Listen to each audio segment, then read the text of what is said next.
इरशाद कैसी जात पिन कोई ना से कासाब चवाए चुप कर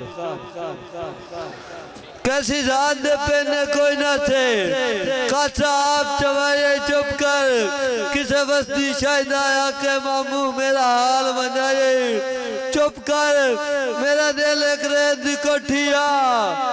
ठुड्डा मार के ठाए चुप कर गुल्ला सखा मदील निमाने दा मोड़ा दुखाए बाबा जी बाबा फिरा कहना लगता उसकी झुग्गी च गया बंदा माजूर है बाबा जी उसका इस्तकबाल नहीं कर सकिया फतेहाना साहब मुर्शिद जी माजूर बंदे जी गल की मैं जनाब नूं सुनावा के माजूरी आई तेरी आमद ते बाद अब खलो नहीं सकिया